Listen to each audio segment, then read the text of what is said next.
we have to learn to kind of accept the fact that deception is the price of being human. And we can build intelligent structures to limit the possibility of deception, but you can never. The only way to create a world that is good at detecting liars is to create a world that you don't actually want to live in. In September 2019, Malcom Gladwell stepped on stage at Benaroya Hall as part of Sal's Literary Arts series. That night, he brought us into the complicated layers that underlie our most fraught and violent interactions.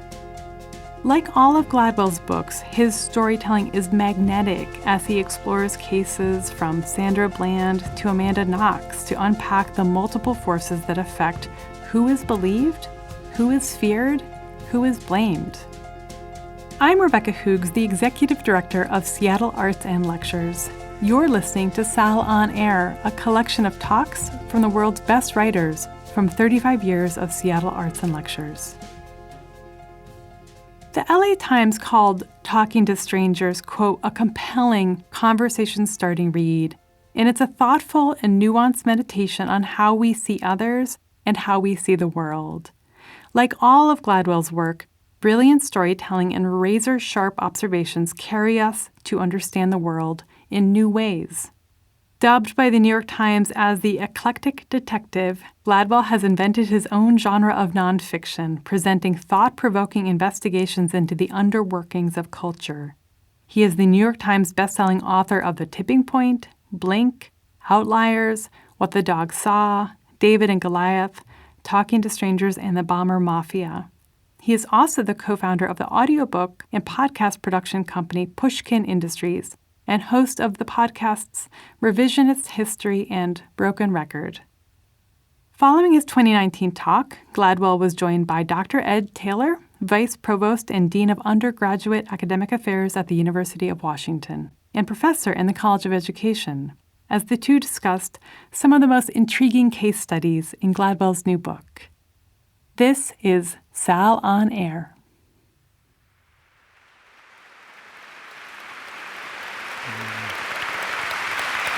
Thank you. It's a real pleasure to be back in Seattle.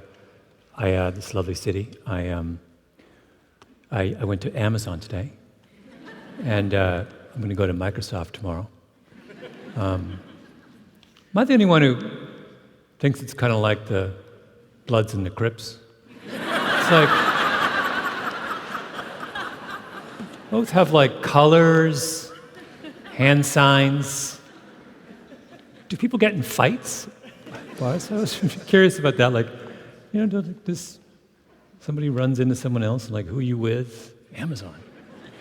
I'm reminded of my favorite Bloods and Crips story, which is that when things were really getting out of control in LA, there was a summit that was called by Quincy Jones, famous Quincy Jones, to try and bring peace to this gang warfare in LA. And Quincy thought long and hard about who would be the appropriate moderator for the summit, the person to really kind of knock some sense into them. This is back in the early 2000s. And so he asked, this is my favorite thing, he asked Colin Powell to come. Do you know this story? It's an incredible story. Colin Powell, who was then Secretary of State, flew to LA and he moderated the Crips Bloods Summit. Colin Powell, by the way, parenthetic, my cousin. I don't know if you know that. He's my cousin. So my cousin went, and and there's an incredible story about how, remember Suge Knight? Suge Knight was like bad guy. He's now in jail for murdering somebody. He was like in the middle of all of this.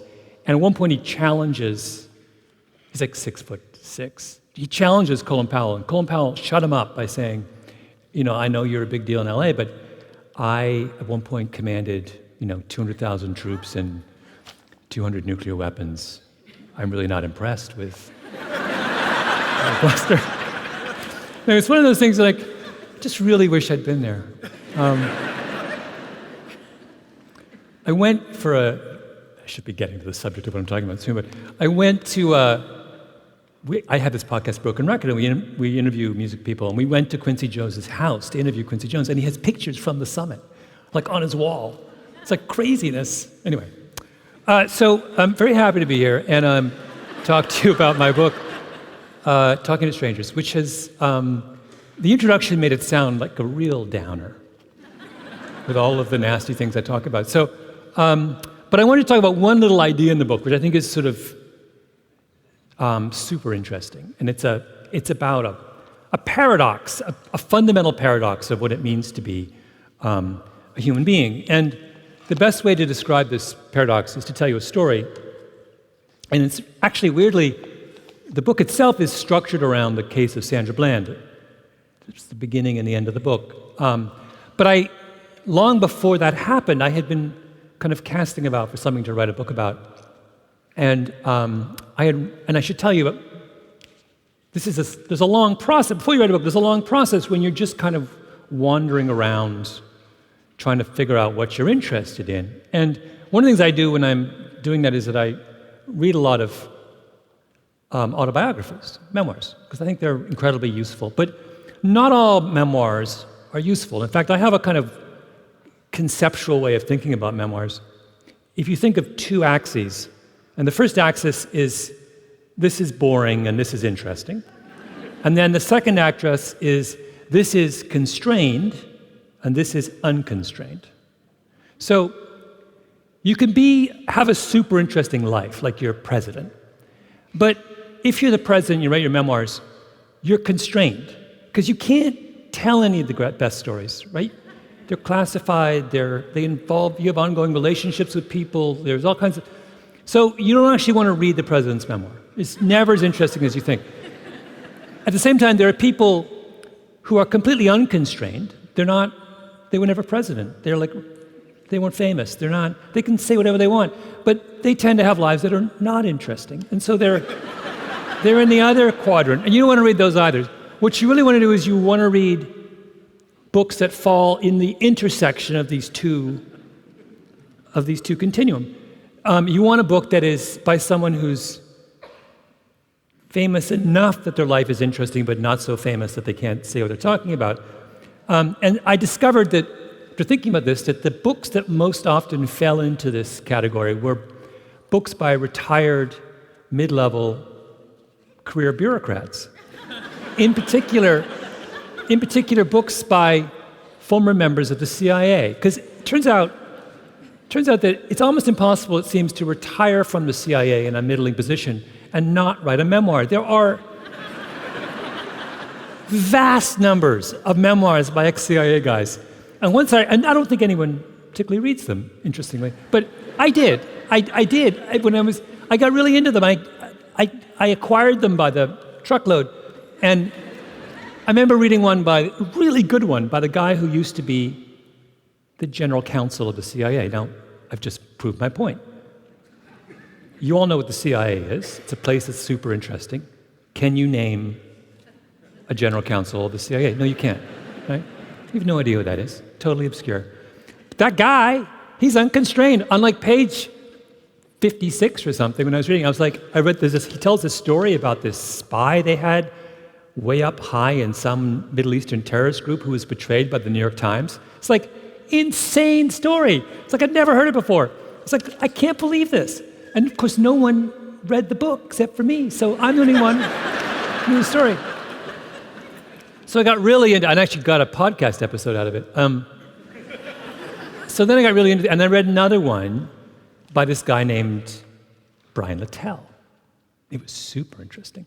Brian Littell used to run the CIA's Latin America desk.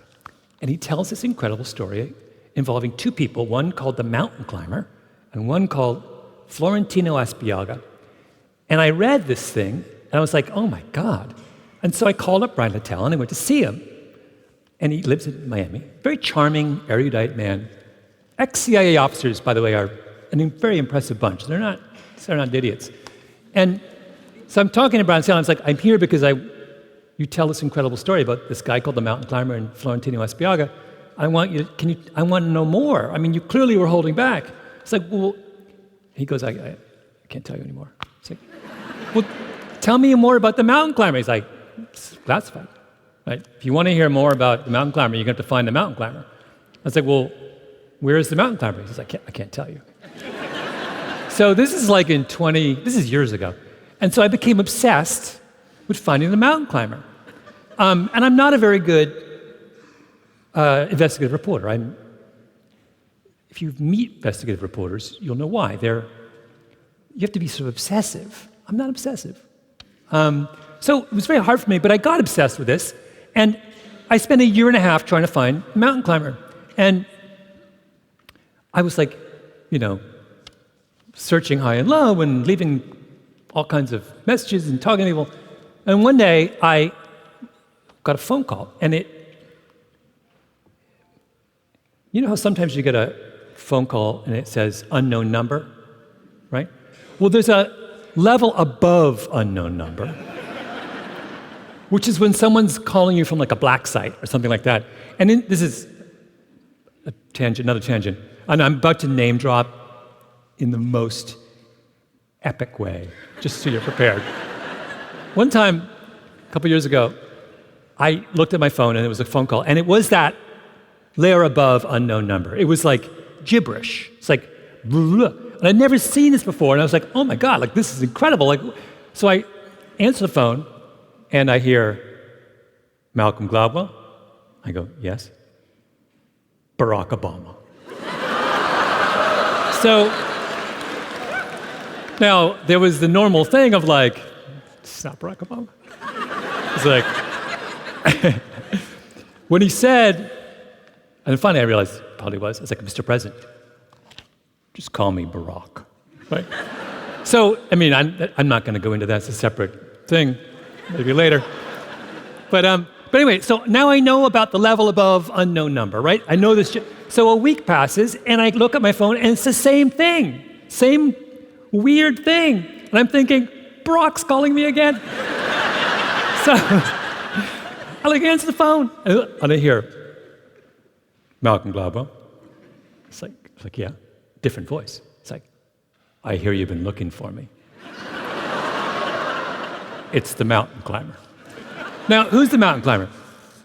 The mountain climber was, in his day, he was the greatest CIA operative out there. He was a legend. He was like, I mean, he began his career in Eastern Europe, in Russia, and he spoke Russian like a Russian, and his trade craft was impeccable. And he was the CIA field operative that everybody looked up to. And there's a famous story, true, that the KGB, in a KGB school, when the Soviets were training their spies, they taught a course on the mountain climber. That's how good the mountain climber was.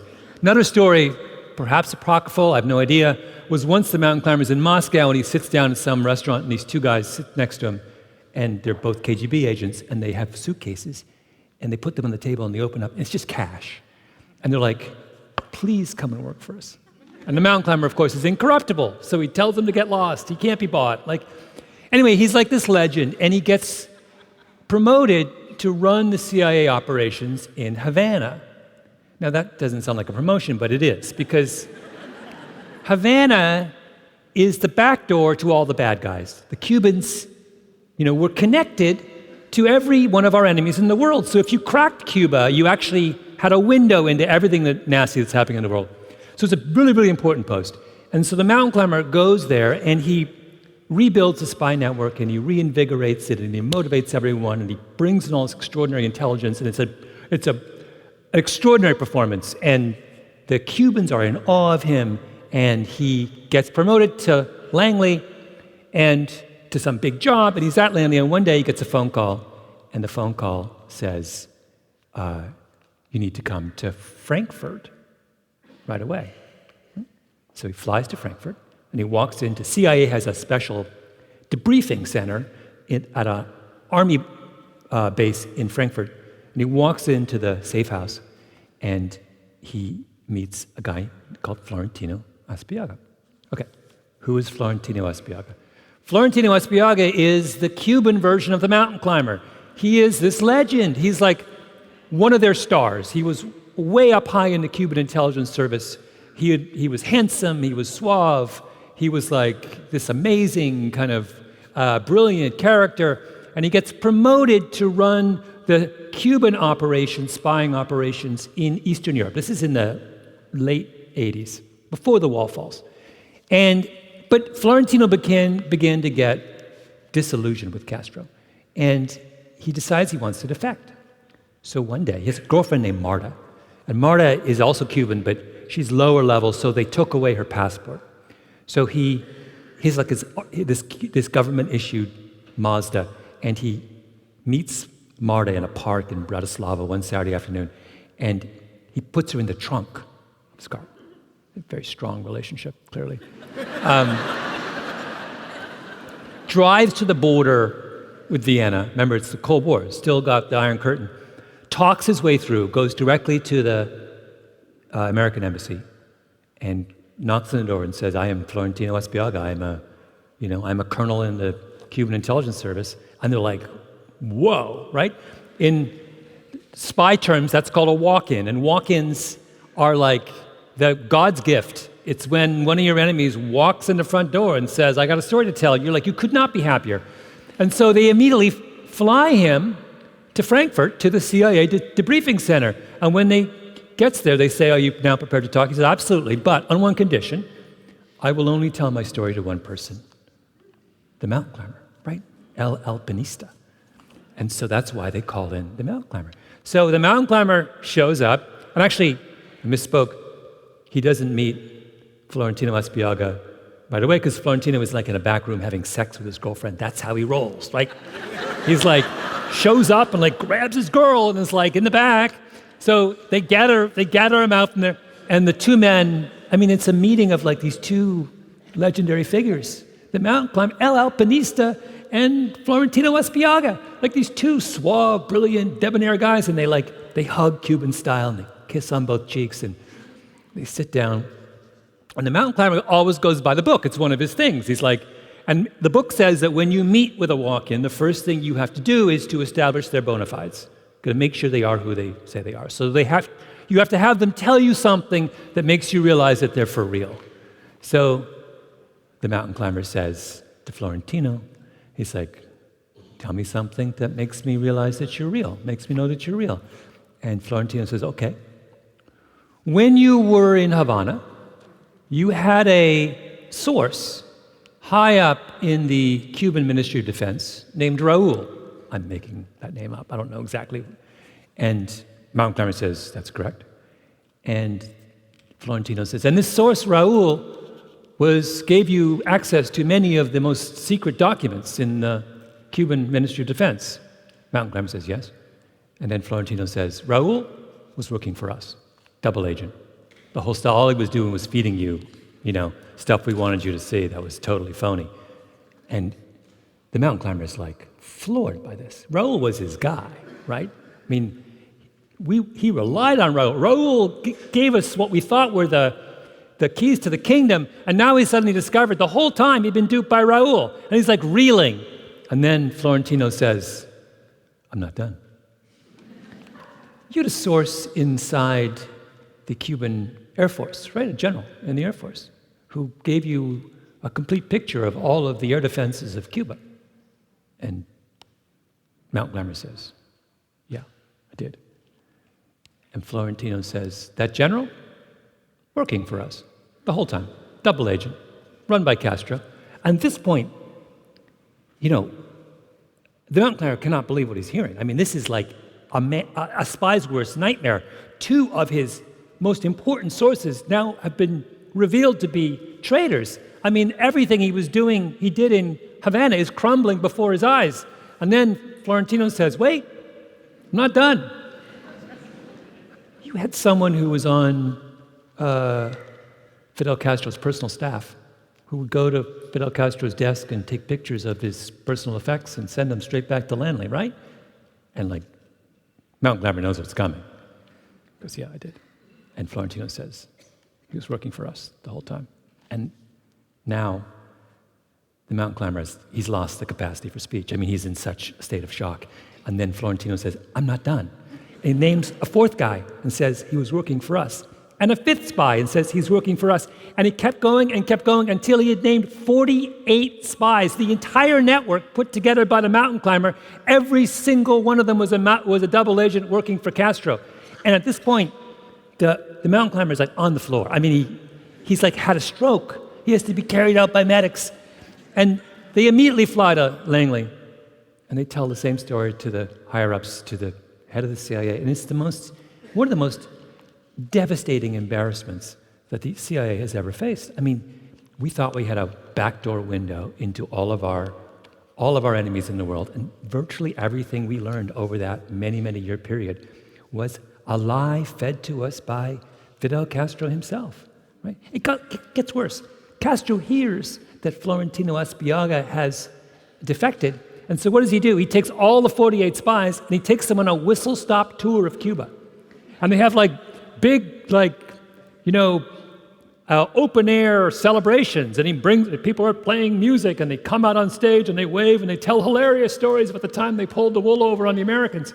It's deeply embarrassing. And then Fidel Castro releases a documentary on Cuban television in 10 parts. It's like Ken Burns.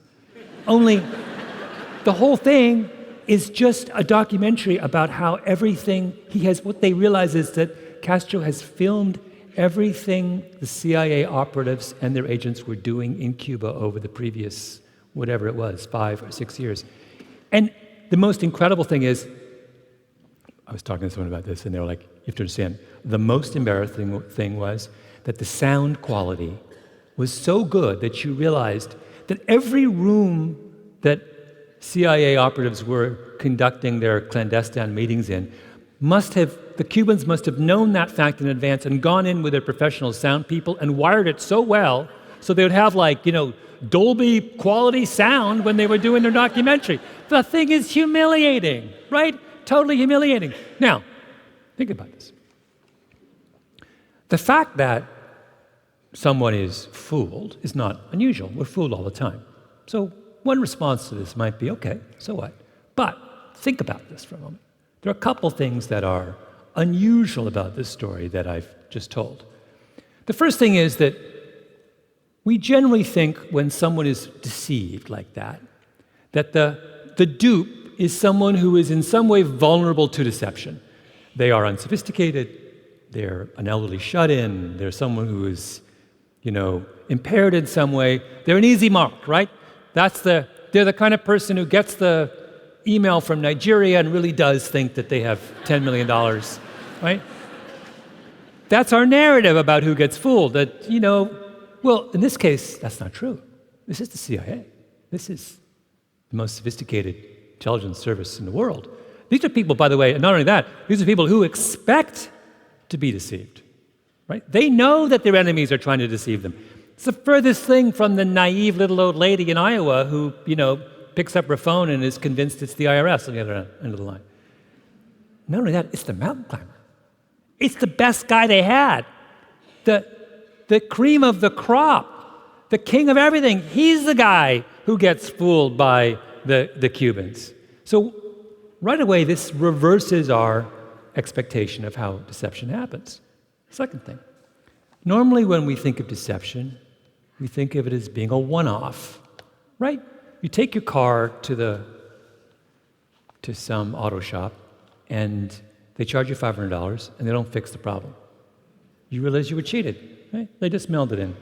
So do you go back there? No, you don't. You never go back there, right? You go on to you find someone who's more reputable. You get deceived, and then you respond by changing your behavior, right? It's a one-off. Is this a one-off? No, it's not a one-off.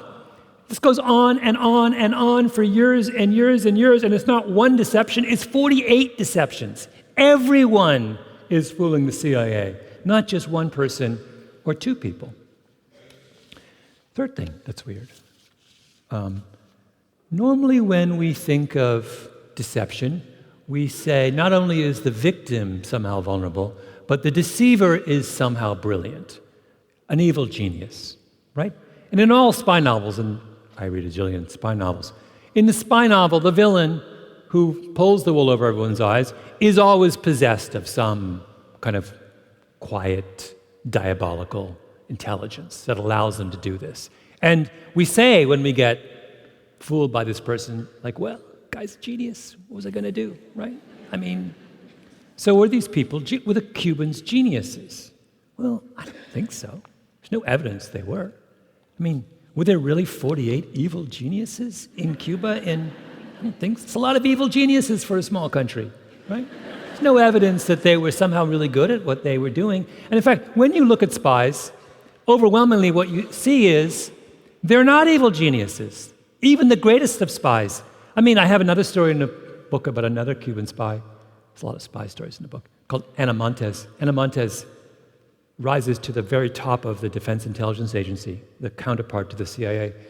And the entire time, she's working for Castro. From the moment she started till the moment she was busted.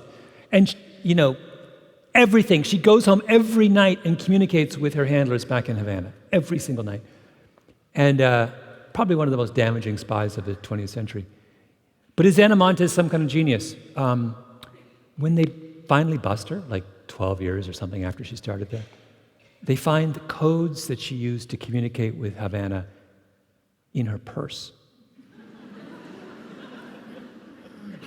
It's like, do you have all your internet passwords on a piece of paper in your wallet? Like is that why I like to have them on me at all times in case I'm, in case I need to get into my Citibank account. I think it's useful to have it written down on a piece of paper. No, it's craziness to put it in your purse. And then when they go and they search her apartment, you know where they find the radio that she uses to communicate with Havana? In a shoebox in her closet. A shoebox? You're a spy. You're deep inside the DIA. You're communicating on a daily basis with one of America's enemies using a radio, which you keep in a Cole Haan box. Where do you think, when they broke into her apartment to do the search, where do you think the first place they looked was? Do you think they're well, maybe under the bed? Maybe that was the first one. How dumb is she? Could it be under the bed? And then they're well, I don't know, maybe the closet. And they're maybe it's in the shoebox. And they must have just, I don't know, died laughing? I don't know what they do when you find it. So my point is, this is not a brilliant woman, right? And the only person who was a worse spy was Aldrich Ames. Aldrich Ames literally gave away the store. He was way up at the CIA, working for the Soviets for years. And he gets into, first of all, Aldrich Ames was a drunk, and he was really bad at his job, really bad. He got the worst performance reviews. Nonetheless, kept getting promoted. That's a separate issue. He gets in debt, starts to work for the Soviets. They start giving him a lot of cash. What does he do with his cash? He starts spending it wildly, buys a fancy Jaguar, dresses in Brioni suits, and here's my favorite thing. All of the accounts of Aldrich James's life post spying for the Soviets mentioned that he had got his teeth capped, as if that was the clincher. So he's suddenly showing up in an XJ12 and wearing Ferragamo loafers, and he's a G7 at the CIA. He's no one raises an eye. I don't know. Aldrich looks he's pretty flush. But the thing they can't quite process is suddenly his teeth are shiny and even. Is the CIA a place full of people with crooked teeth? Is that what it is? Or is that? I don't know. It's just the weirdest thing. But no one. Here's a guy. He's I'm getting $100,000 a month now from the Soviets. I'm just going to spend it. I don't care if anyone. These guys are not smart, and yet Aldrich Ames manages to pull the wool over the CIA's eyes for years. Right? Add these three things together, and you have a very, very different narrative about deception, how deception works, right? A lot of our ideas don't seem to hold up. Now, you might say, Malcolm, you've just been talking about spies. Maybe people in the espionage world are particularly naive. Maybe the rest of us don't operate the same way. All right, well, let's talk about something outside of the world of spying. A big chapter on Bernie Madoff. Very interested in the Madoff case. Who was Bernie Madoff? Well, he was someone who ran a $40 billion Ponzi scheme. Who were the people that he built? Who were the people he fooled? Were they little old ladies? No. Was my mom, who was a little old lady, fooled by Bernie Madoff? No. She didn't send her checks to him? No. Now, my mom is not really disparaging my mother. She's not a terribly sophisticated investor. We always joke that my mom's reaction to a dollar amount is the same regardless of whether you add or subtract a zero. My brother and I have actually tested this theory on her. So you can say, Mom, I made $10,000 last year. And she will say, Malcolm, that's so wonderful. But you can also say, Mom, I made 100,000. Or you can even say, Mom, I made 1,000,000. And she would have the same response. That is just I'm so happy for you, Malcolm. But anyway, so my mom, you might think my mom is the kind of person who's going to get taken by Madoff, right? She doesn't know. She calls me, she lives in Canada, calls me to ask me how much money is in her bank account. How do I know? It's like, Mom, thing called an ATM card. It's very easy. No. Who gets fooled by Madoff? Not Joyce Gladwell. Billionaires and brilliant entrepreneurs and serious businessmen and people with millions of... the most sophisticated investors are the ones who get fooled by Bernie Madoff. There's an incredible story. In preparation for this book, I read the SEC report on the Madoff case, which is like 900 pages. Not something I would recommend anyone else doing unless you're like incarcerated or something and you have a lot of time on your hands. But in a footnote, by the way, this is the weird thing about government reports. I have read a lot of them, so normally when you write something, you have the interesting stuff in the text, and you have digressions in the footnotes. But the footnotes are not more interesting. They're not interesting digressions because you put those in the text. They're like, if you want to nerd out and you want to pursue this point past the point of marginal returns, I'll have a footnote and I'll let you indulge your curiosity, right? That's normal human behavior. In government reports, it's flipped. So the boring stuff is in the text, but the footnotes are gold. So a really logical way to read a government report is just to read the footnotes. Just skip the text. Just go from footnote to footnote. So on page 798 of the SEC report, in the footnotes, there's this incredible story. It involves Renaissance Technologies, which some of you will know is the world's greatest ever hedge fund, founded by a bunch of guys who are all PhDs in language prize, some incredible artificial something. And they all were working at IBM, and they were too smart for IBM, just to give you a sense of how smart these guys are. So they leave IBM, and they started an investment company, a hedge fund, in the 70s, I think. And they've made, I think they average 25% returns every year since. They're geniuses. And they discover at some point, years before Madoff is busted, they discover that they have a $30 million stake in one of Madoff's funds. And they're really smart. And so they're looking at Madoff, who's this guy? And they look at his stuff and they're like, doesn't seem to make any sense what he's doing. We understand it. All kinds of red flags. And they have a whole email exchange, which the SEC years later finds, in which they discuss how weird Madoff is. They don't really trust him, blah, blah, blah. Do they sell their stake in Madoff? No. They hang on to it, right? The smartest guys in the world. Meanwhile, the SEC is sending people on a regular basis to Madoff to investigate these kind of rumors that the man is doing something funny.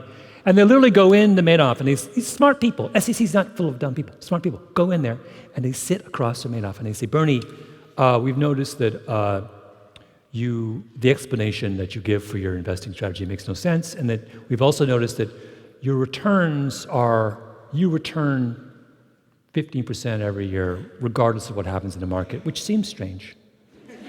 How do you account for this? And Bernie's I'm really good.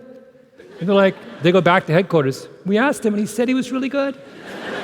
Literally, I am not making that up. That is exactly what happened, right? So, condition number one, just like in the CIA, really smart people taken in by him. 2, does it happen once? No, it happens. He does this for 20 years, right? Over and over and over and over again. Bernie gets people to give him very, very large piles of cash, and then he just perpetuates his fraud. Condition number 3. Is Bernie some evil genius? No. Bernie's guy, he is a pretty good actor. He will say, if you ask him if what he's doing is nonsense, he'll look at you with a straight face and say, just really good. One time he actually used this phrase that he could really see around corners in a way that it's not genius behavior to give lame explanations. Do you know who his accountant was? His accountant was like an 85-year-old guy running a solo operation out of a strip mall in Rockland County. Now, for those of you who don't know Rockland County, from New York City, you can go in a number of directions where you will reliably run into really, really sophisticated people.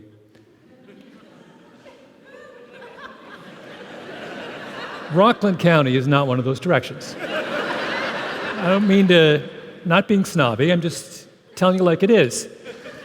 If you're an investor and you're interested in establishing the bona fides of the person you're giving all your money to, there are a number of red flags here. The accountant is 85.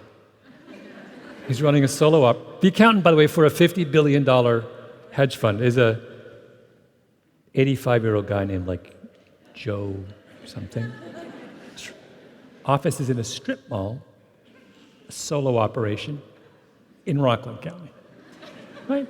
Now, if you are Bernie and you would like to perpetuate this Ponzi scheme, you'd think you'd come up with a better story than that, right? You would make the guy move somewhere more reputable. You might want him to add some staff. I mean, there's all kinds of things. Bernie doesn't do that. Why? Because Bernie's not the brightest bulb in the store. He's not. He's not an evil genius. This is not like, we're not talking about like Einstein here. It's the same pattern that we've seen over and over again, that to deceive somebody does not require anyone to be some kind of massive genius, right? Sometimes it's enough just to be the person who just is kind of brazen and just kind of lies to people's face. Now, I've given you some slightly absurd examples, but there are tons of other ones that are quite heartbreaking. I mean, remember the Larry Nassar case at Michigan State, where the team doctor for U.S. gymnastics team is this guy, Larry Nassar, who for years and years and years and years is using his position as a team doctor to sexually abuse young girls who are on the team. And he would conduct this sexual abuse sometimes in his examining room while the parents of the gymnasts were in the room, right? And here's one mother, this is one of the mothers of one of the gymnasts, who is herself a medical doctor, who is describing the experience she once had sitting and watching her daughter be treated by Larry Nassar. And I remember out of the corner of my eye seeing what looked to be potentially an erection. And I just remember thinking, that's weird. That's really weird, poor guy. Thinking like that would be a very strange thing for a physician to get an erection in a patient's room while giving her an exam. But at the time, when you're in the room and he's doing this procedure, you just think he's being a good doctor and doing his best for your child. She's a medical doctor. She's sophisticated. She's not a bad parent. She's not a negligent parent. She's not an uncaring parent. She's not complicit in some way in his crime. She's just someone who is right there in the room seeing this happen, and yet somehow she's not comprehending it, right? It's the same pattern of behavior that I've been talking about. Deceit is in front of you, and you can't make sense of it. Larry Nassar was not, people didn't finally realize who Larry Nassar was until the cops found his hard drive in a garbage can, and they looked on the hard drive and they found 37,000 child porn images. And they're like, oh, right? He's a bad guy. So who's he fooling? Everyone? How long is it going on? For years, over and over again. Is he some evil genius? No, he's not an evil genius. He's a guy who has 37,000 child porn images on his hard drive that are there for anyone who wants to find them should he get investigated. So what do we make of this, right? This is a very troubling reassessment of our narratives about deception. Well, I spend a lot of time on this question in my book, and I end up using a lot of the ideas of a guy named Tim Levine, who's a very brilliant researcher at University of Alabama. And he's someone who, like a lot of psychologists, has struggled for a long time with this strange fact about human beings, that we are really easily deceived. The classic experiment in psychology, which has been done countless times, is I could bring 100 people out on stage, and each of them would say something, and some of them would be lying, and some of them would be telling the truth. And if I asked all of you in this room, spot the liars, the accuracy rate in this room would be somewhere between 52 and 54%, slightly better than chance. You might think you were good at spotting the liars. You would not be good at spotting the liars, right? This is something that has been shown to be true time and time again in one context after another. And the question is why, right? Does it make any sense? You would think that evolution would have selected us to be good at detecting deception. That's a really, really useful human trait, right? And Levine's answer is that evolution has not selected us for that. Evolution has in fact selected us for the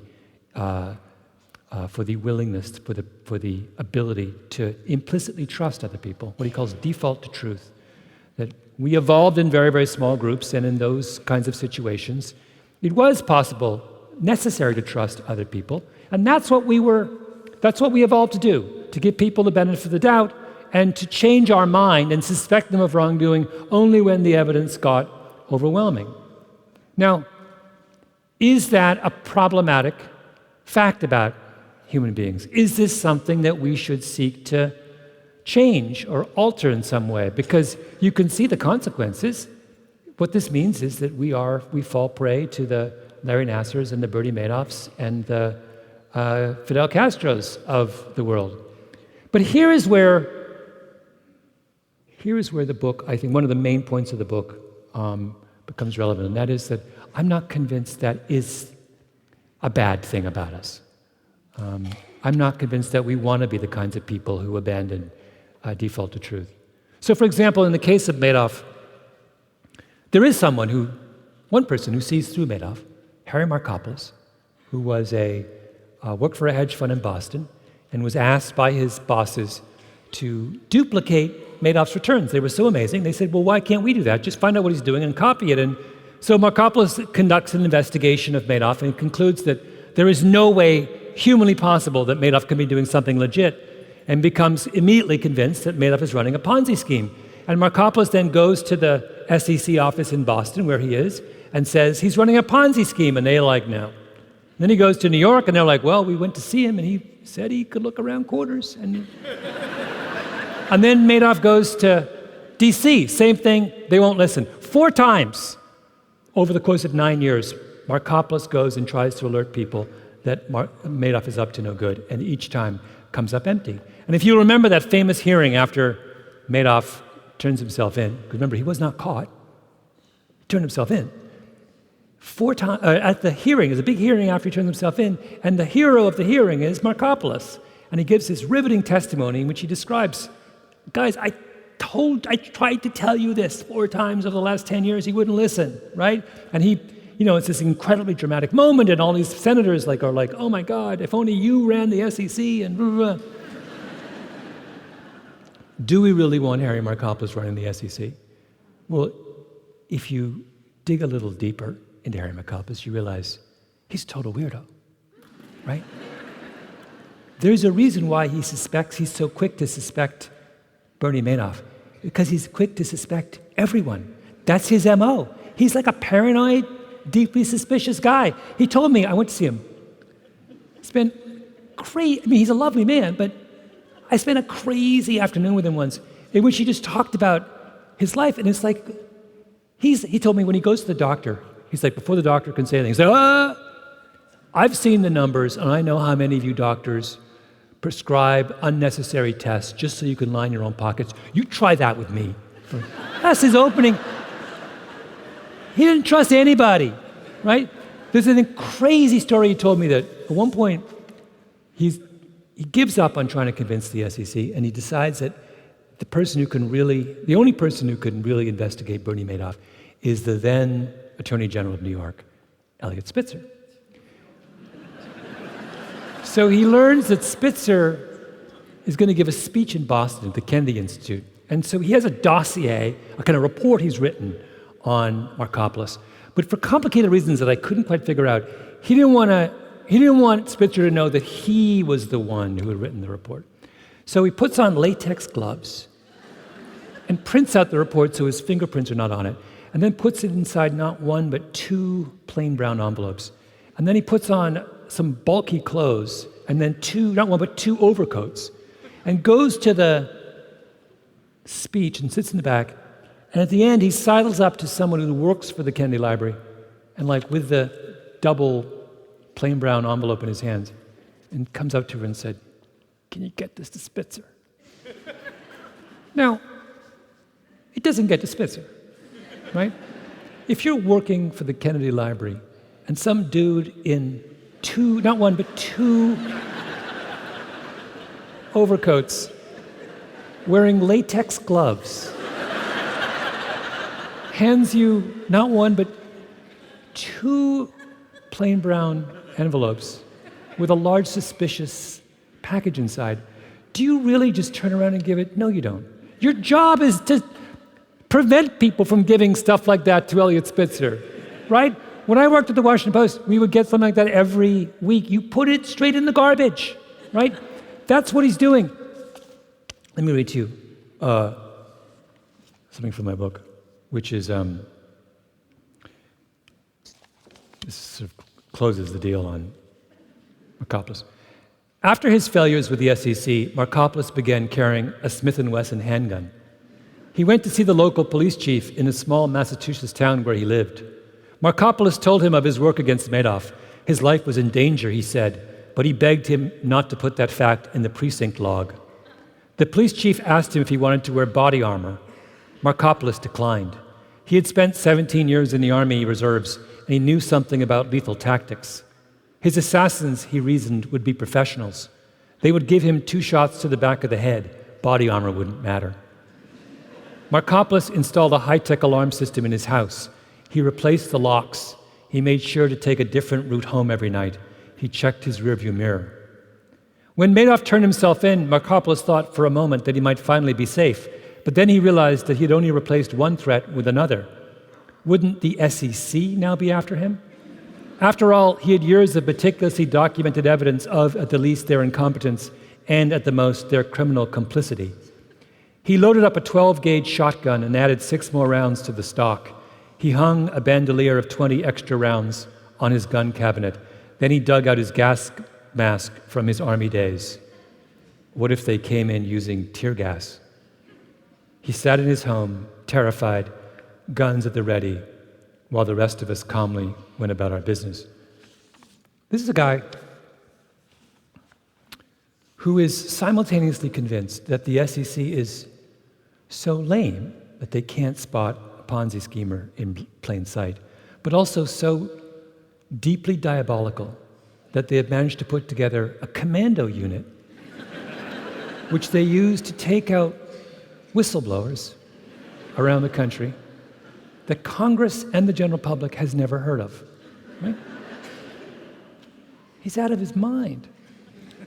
Tim Levine, the guy who I use a lot, says that the kind of pact, the decision we have made, the way we have evolved as human beings to implicitly trust other people is the right one. It's because when you implicitly trust other people, you are capable of living a full and meaningful life. All the things we have built as human beings, this wonderful society we have constructed, is based on this fact that we trust other people. It's what allows us to communicate with other people freely and efficiently. It's what allows us to put our kids on a school bus in the morning without freaking out about who the bus driver is and where the bus driver's going, right? It's what allows us to start companies and to engage meaningfully in the community, to leave our house and walk down the street without losing our mind. I mean, I could go on and on and on. You don't want to be Harry Markopoulos, right?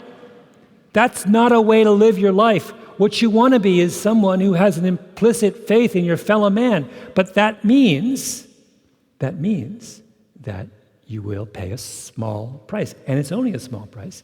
It means that you will occasionally be deceived. Right? And what is the right response to that price that you're paying for all the wonderful things that it takes to be a human being? Right? The right response is to shrug and say, okay, I'm willing to pay that price. Right? Now, most of us don't face these kinds of elaborate choices. We're not dealing with Ponzi schemers and child molesters and Cuban spies. But on a smaller scale, I think that we deal with this trade-off all the time, and that it's important to understand that all of us will at some point in our life be deceived by people, and we're not going to be able to pick up on that deception, not because we're doing something wrong as human beings, but because we're doing something right. Thank you.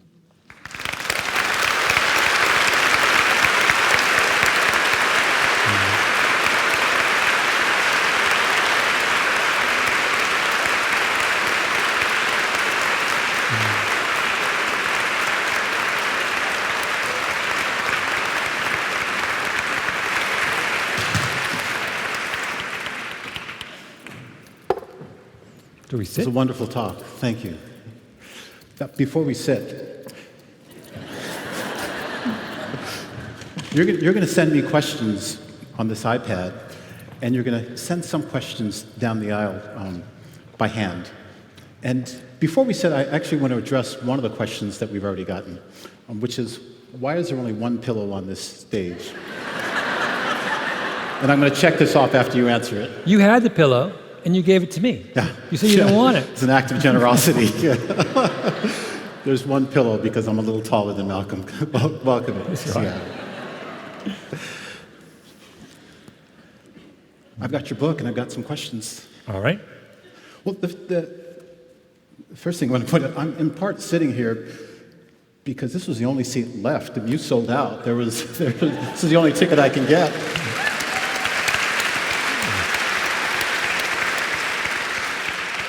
Between you and Elton John, it's a tough ticket to get around here. So and another thing, you write in coffee shops. So if you move to Seattle, you have a dozen books by next year. We've got a few of those. I made the rounds today, actually. I was various spots around town. Fremont. I was in Fremont. You were in Fremont. Yeah.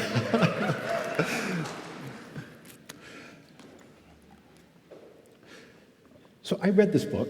Mm-hmm. And I read the text, and I listened to the audio, and they were distinctly different experiences. A friend of yours once said to you, and it's a quote that I think you've used, we think with our eyes and we feel with our ears. Yeah. Say something more about that, and say something about what you did with this audio, because it was particularly powerful. Yeah. Yeah, say more. So I started doing this podcast, Revisionist History, 4 years ago, and I had no idea. I did it as a lark, and then I got completely obsessed with it and hooked on audio. And I had no idea that audio was as powerful as it was. And that very thing that you just described is exactly what I discovered, which was the medium is incredibly emotional. As a way to communicate emotion, if I'm inside your ears, it's just a different experience. And so when I was writing this book, I realized this book is a deeply emotional book.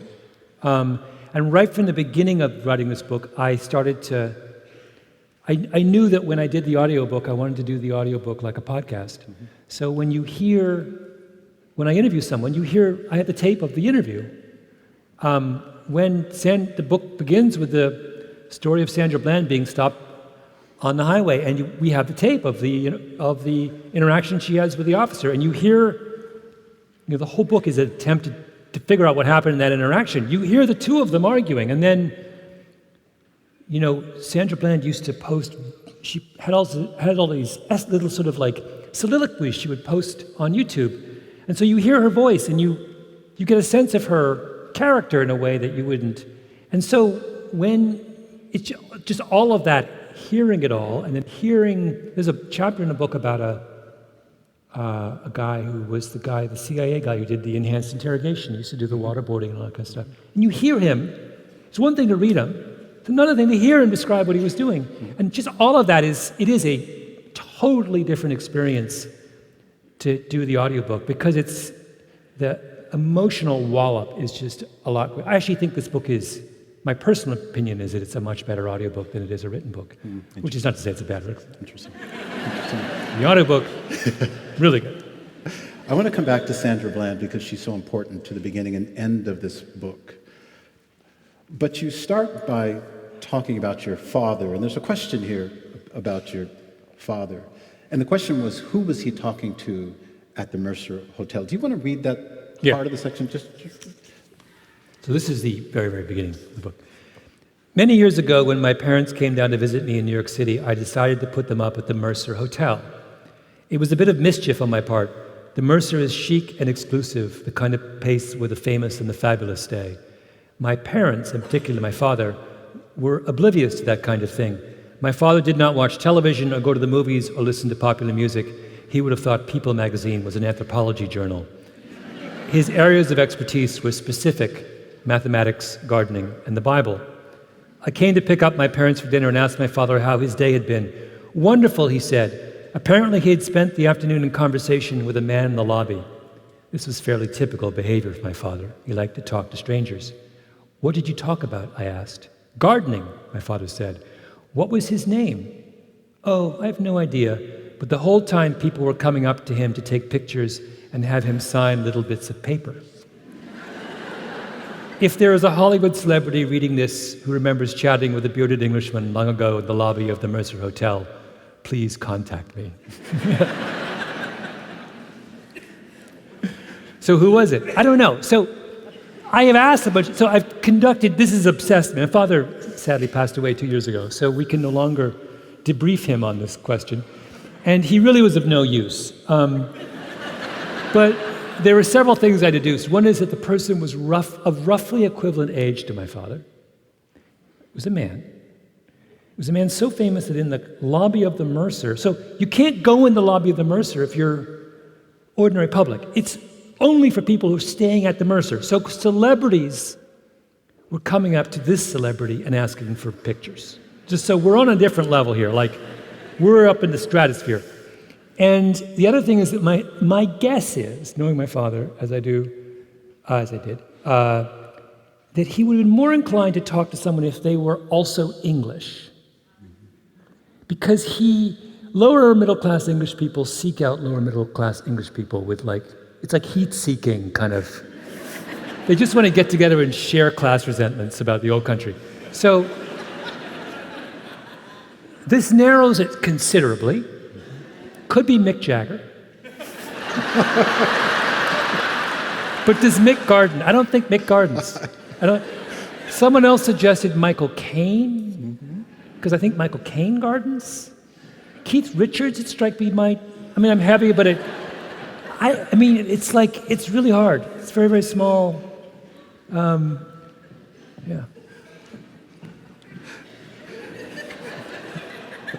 I've got questions. So let's go to Sandra Bland. And it's hard to talk about this one without being moved, because it was a powerful thing to listen to her voice in real time and to hear this story. And I want you to talk some about this story, who she was and what happened. She was leaving the university where she worked, and she's driving along a road. And she did what many of us would do if we saw a police officer speed up behind us.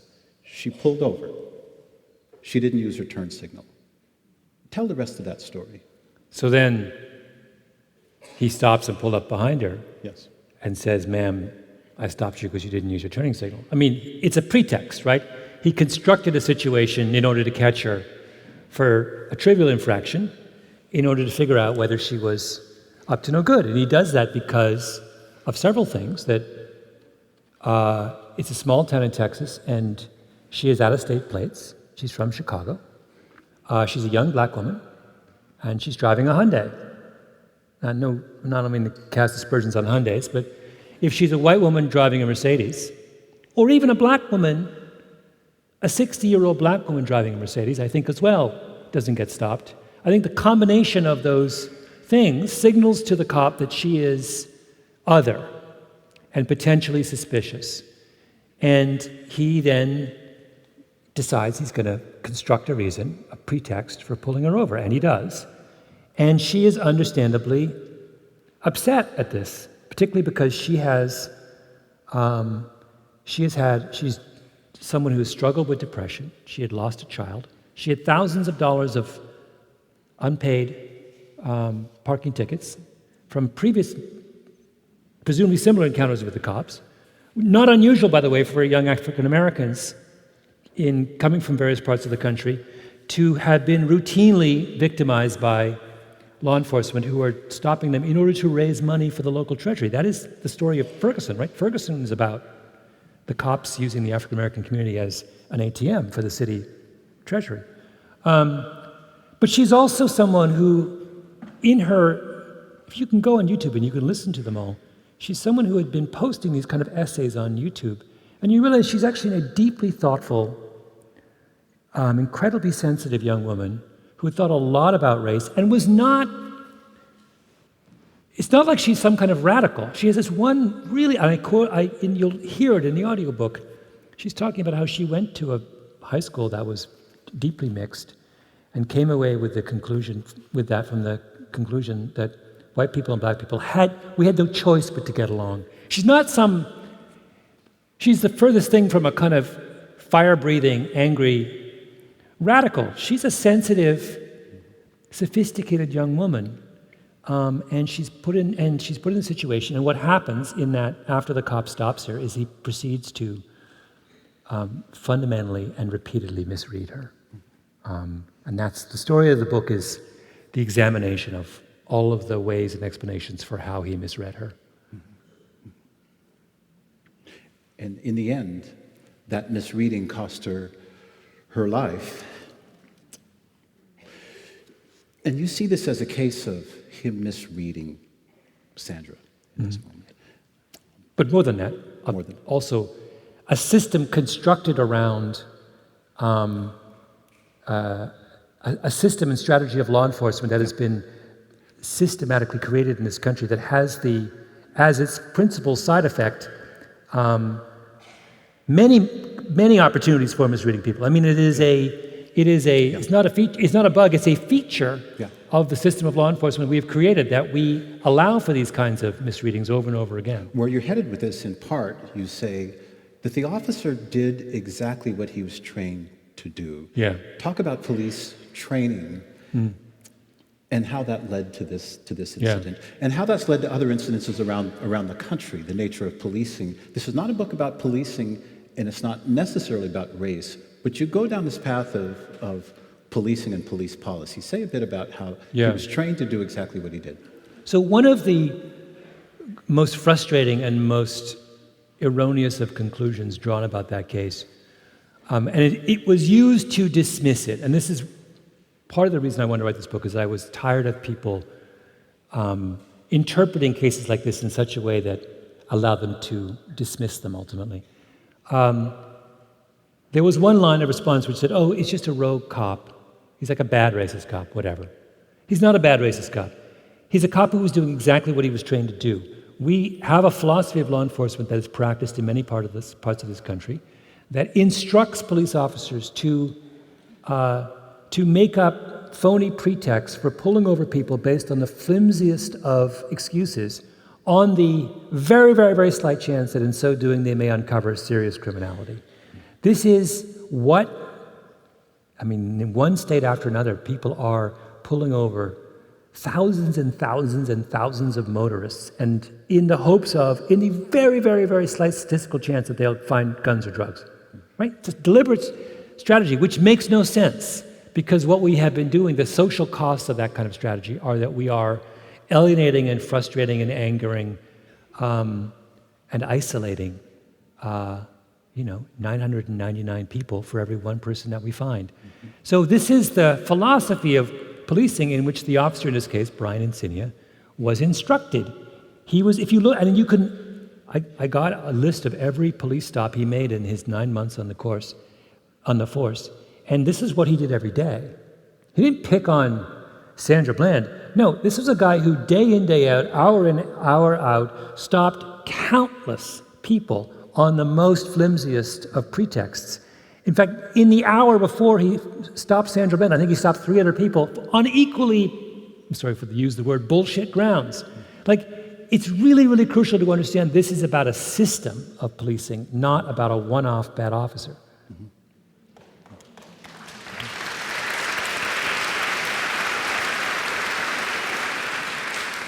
So that explains, because there is a question here that comes up a lot in this. Why didn't you use the research on implicit bias here? You didn't go to a racial analysis. Why not? Well, many reasons. So I've written many times about race in my career. And if I had to be honest, I would say that I have become increasingly disillusioned about the value of strictly racial analysis of American problems. Not because it is not inaccurate. It's totally accurate. A huge number of American problems are about race. But I'm convinced it doesn't get us anywhere. The turning point for me, and I actually recently tweeted out a copy of this. I read a paper a couple years ago by an African-American historian called Charles Payne, which so profoundly radicalized me on this question. It's an essay called The Whole United States is Southern, which is something that George Wallace famously said it when he was governor of Alabama in the late 60s. And the essay is all about this fact that the project of Southern white segregationists during the Civil Rights era, their goal was to personalize the debate about race. What they wanted to do was to reduce the racial issue to a matter of personal conduct, so that it would be about white people had to be nice to black people. They had to be polite to them. They had to welcome them into their homes. And if only they did that, that would resolve America's racial issue. And in so doing, by focusing the debate on matters of personal conduct, what they hoped to do was to avoid the consideration of structural issues, of voter suppression, of gerrymandering, of segregation, of redlining, of all the kinds of ways in which the system, they didn't want to talk about that. They wanted to get America to get distracted and talk entirely about how white people and black people behave around each other. And the phrase, the whole United States is Southern, was Payne's way of saying, that point of view won. They totally won. That's what we do now. I mean, I'm Canadian. The last couple of weeks have been consumed with a debate about whether the Prime Minister of Canada should resign because 20 years ago he wore brownface to a party.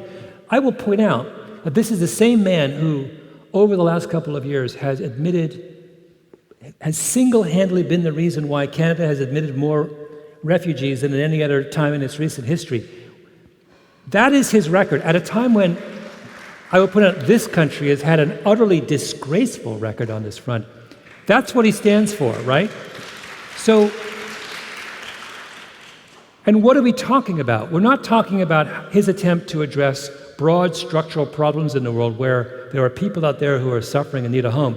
No, we're distracted by something really dumb he did 20 years ago at a party.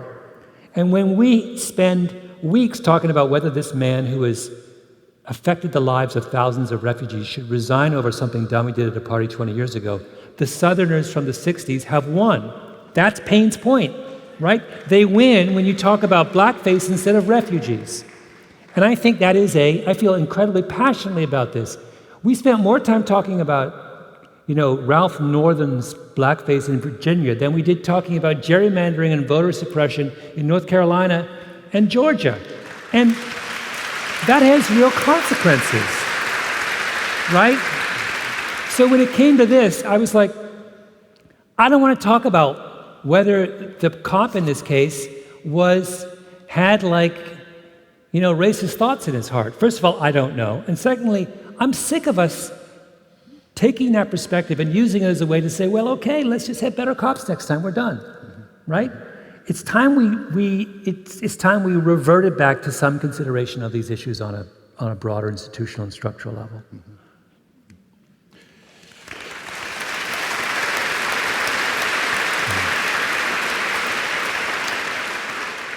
There's a question here that inquiring minds want to know, David, and about 34 other people want to know the answer to this question. Of the many different aspects of human behavior you have studied, which behavior explains the election of Donald Trump?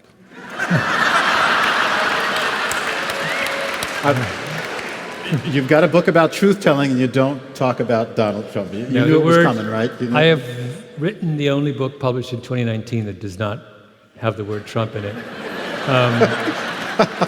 Do I really... Can I dodge this question? I don't want to make everything... I'm sick of everything being about... He would be so happy if he knew that this discussion had veered from other topics to him. I don't want to give him that satisfaction.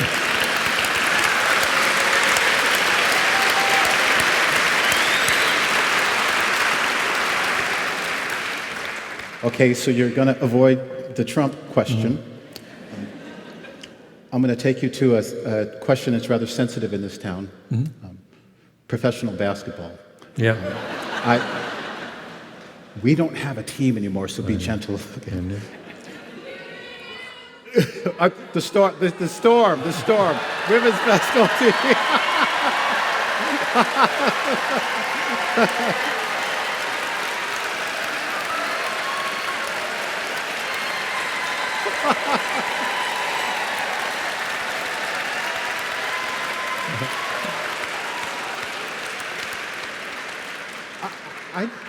I just want to point out the look on your face when they caught me in that one.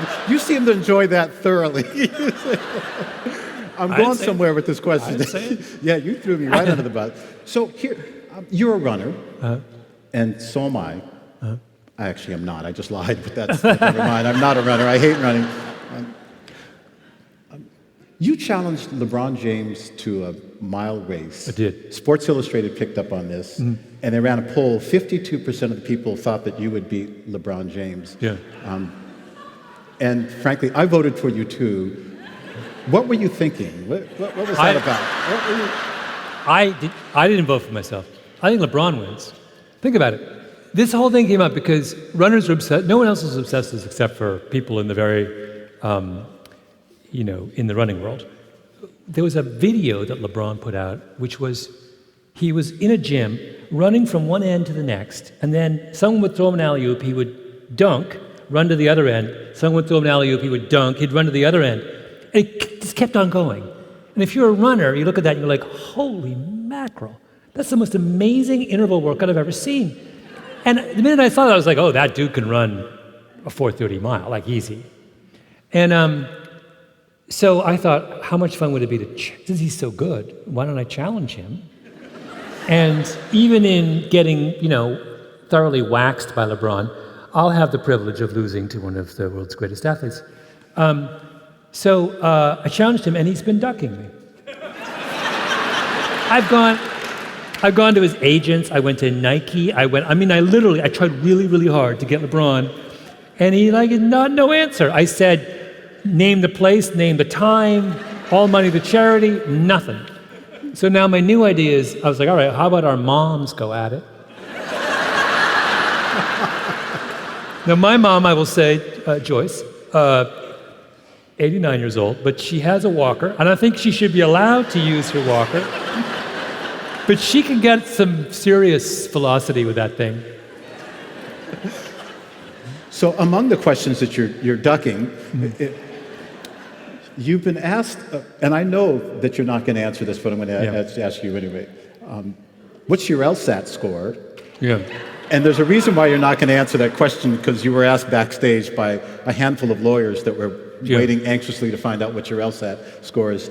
Tell us about why you took the LSAT, how you prepared for the LSAT, and what happened along the way. Yeah. Well, I decided for my podcast, Revisionist History, to do, for some reason, I forget why, I decided that I would challenge my assistant, Camille, who's 24, to the LSAT.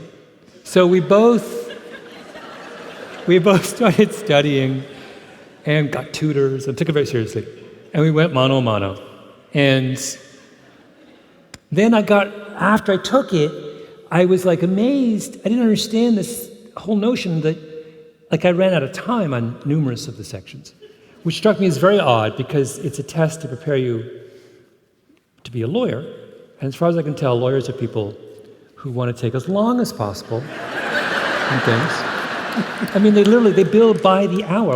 All of the incentive structure is about being super thoughtful and careful and, deliberate. And yet, the test to enter the profession has places such, you get 35 minutes to answer 30 questions. It's absurd. And when I did my tutoring, all the tutoring was about how to take shortcuts, and I was told to get the gist of the paragraphs that you read, but not try to understand them, which struck me as crazy talk for selection into the legal profession.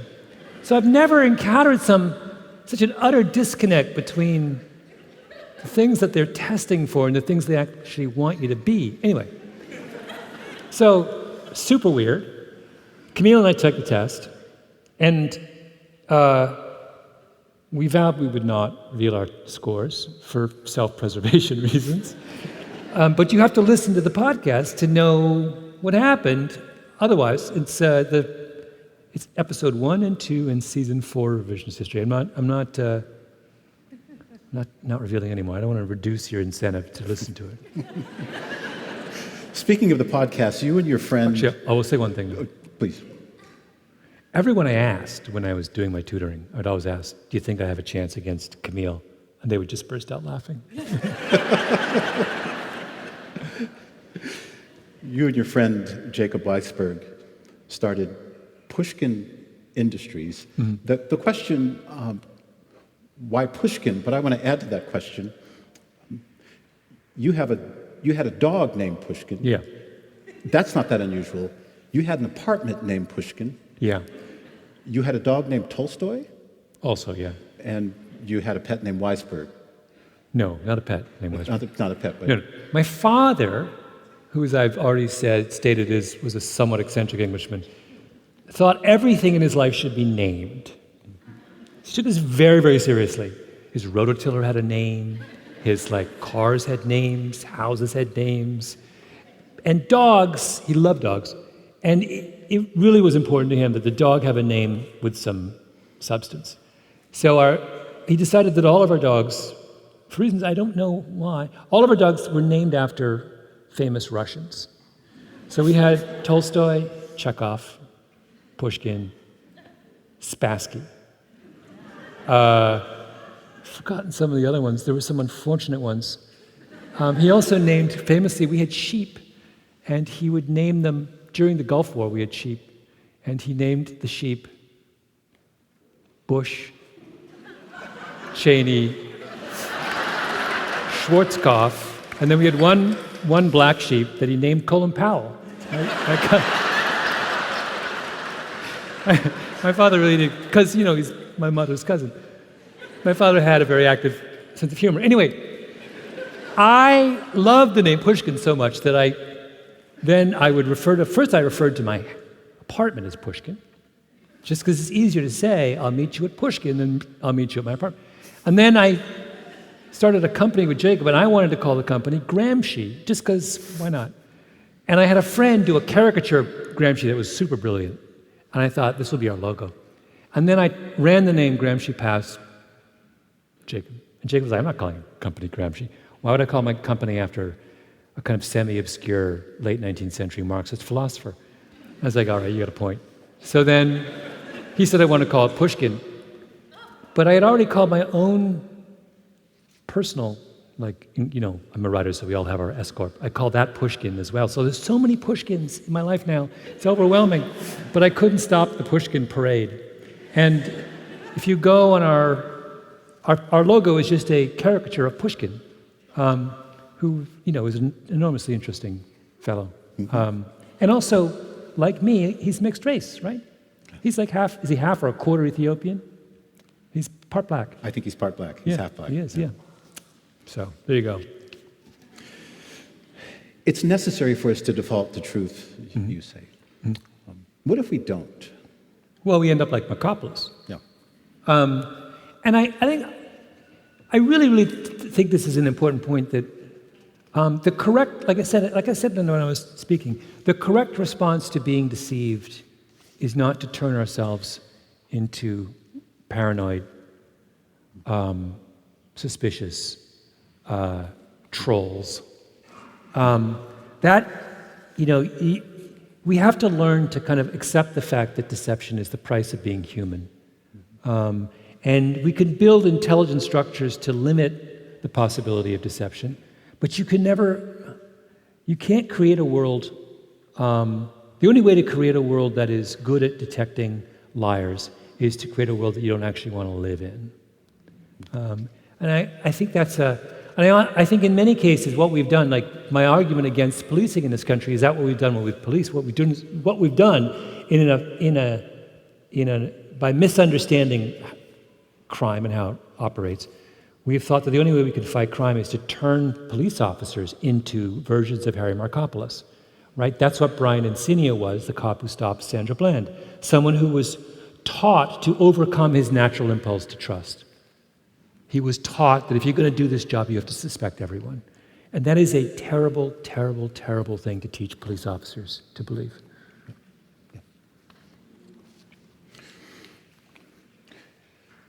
I work at a yes. I work at a university. You have some things to say about life at the university. First, it's interesting. You talk about Amanda Knox, and you feel like we misread Amanda Knox. Yeah. Talk about that. Well, it's funny because I had an email exchange with Amanda Knox. She read my book, because I have a chapter on her, and gave an incredibly thoughtful sort of, critique is too strong a word, because she wasn't. So I'm offering, I will preface what I'm saying with the statement that there are other ways to interpret what happened to her, and she now has a slightly different interpretation than me.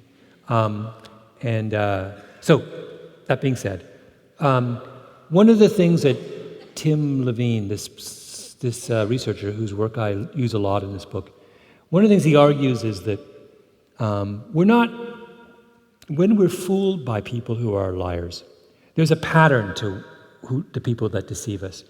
That we're actually really good at spotting certain kinds of, we're actually really good at decoding certain kinds of people.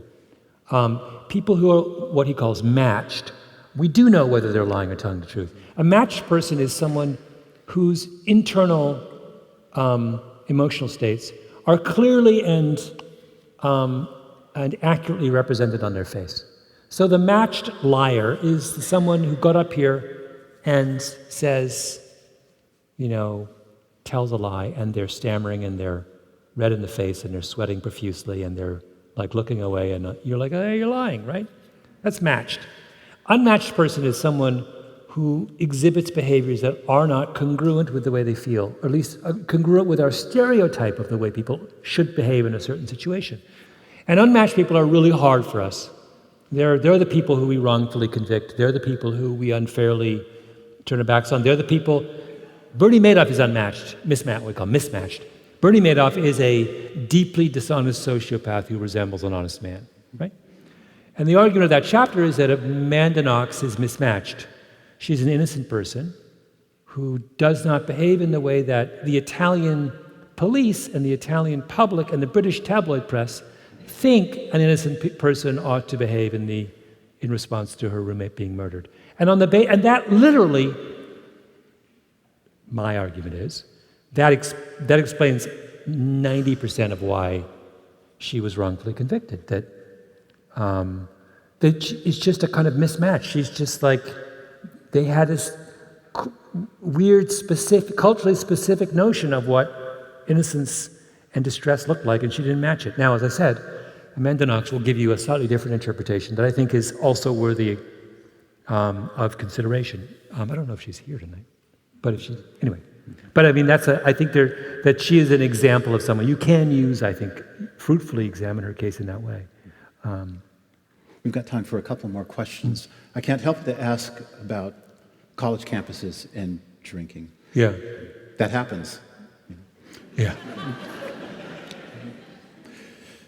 We thought this was a problem of disinhibition, that when students drink, or any of us drink, that drums up liquid courage.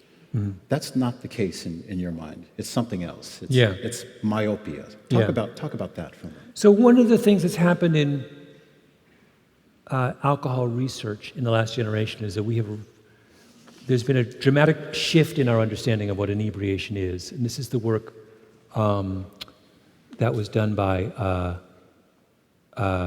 Steele. Claude Steele. Claude Steele at Stanford. It's really brilliant. He and another guy, some really brilliant papers in which they argue that inebriation, drunkenness, is not what we think it is, which is disinhibition. It is, in fact, myopia.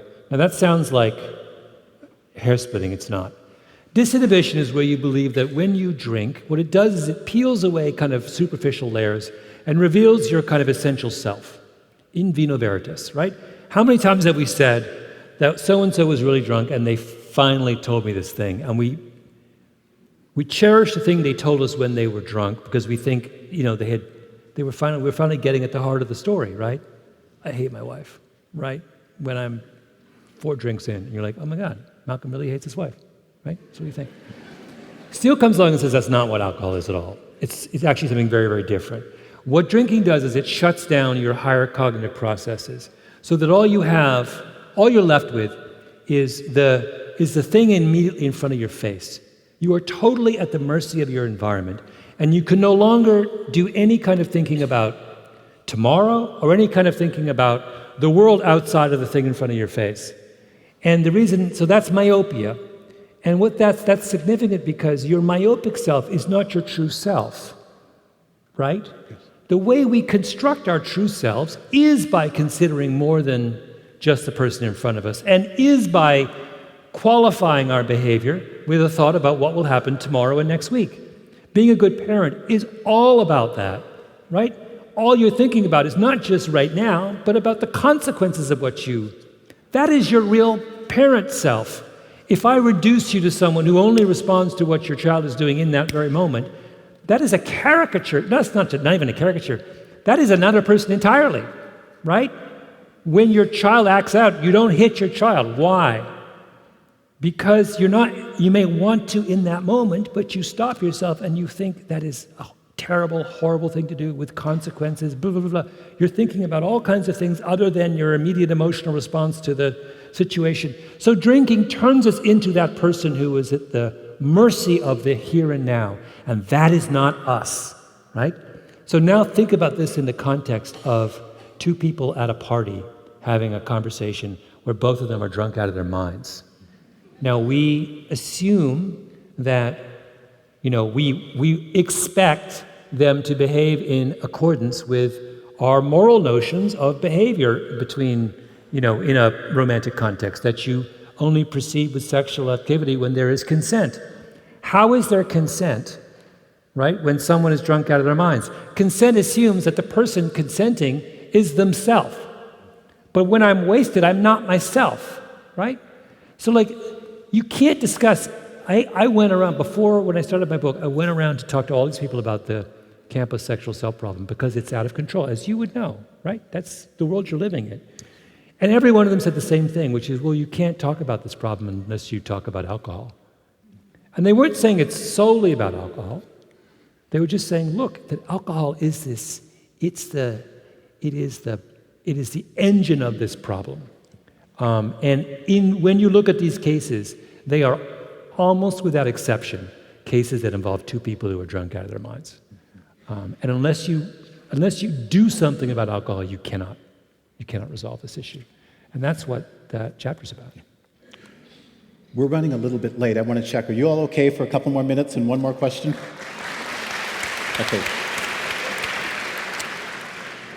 Go Storm, also. I want to just say that. Love that team.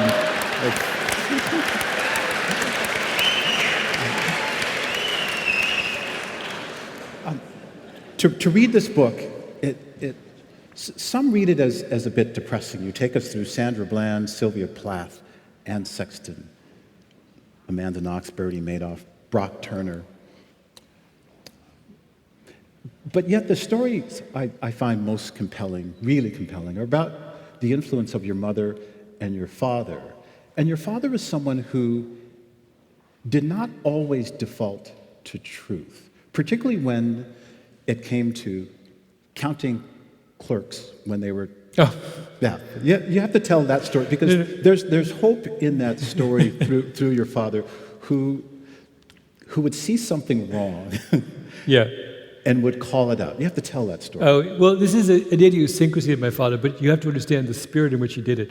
My father was deeply mischievous, and he loved nothing more than kind of showing up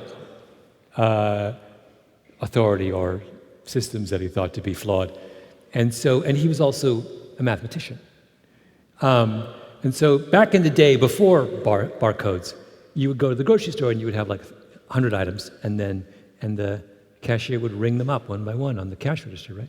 So he would count along with the cash register because he could. He was a math guy. But only if he was undercharged, not if he was overcharged. Only if he was undercharged, he would then very gently say at the end, I actually owe you another $1.75. And he would be enormously pleased with the fact that he had like subverted the supermarket hierarchy. But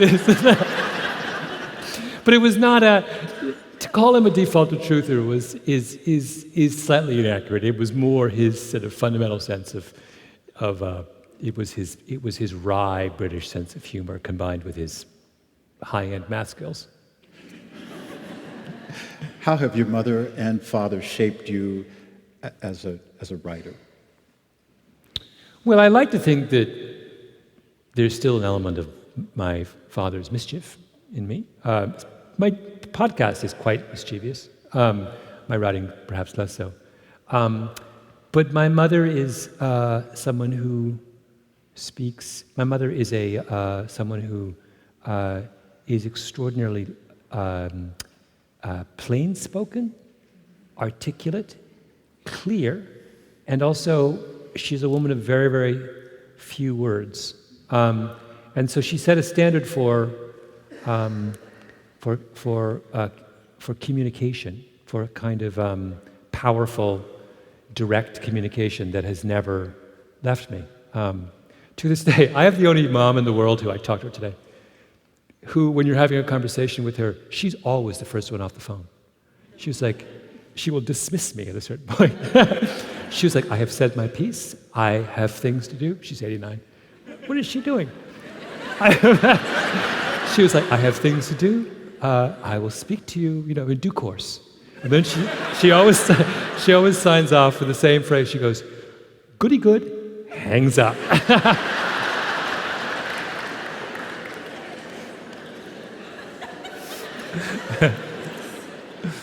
I think we've reached the end. Malcom, we love your podcast.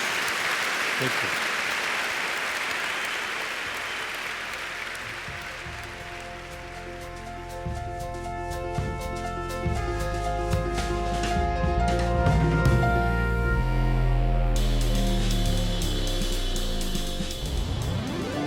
It was an honor to host Malcom Gladwell in 2019 and to bring him back to the podcast today.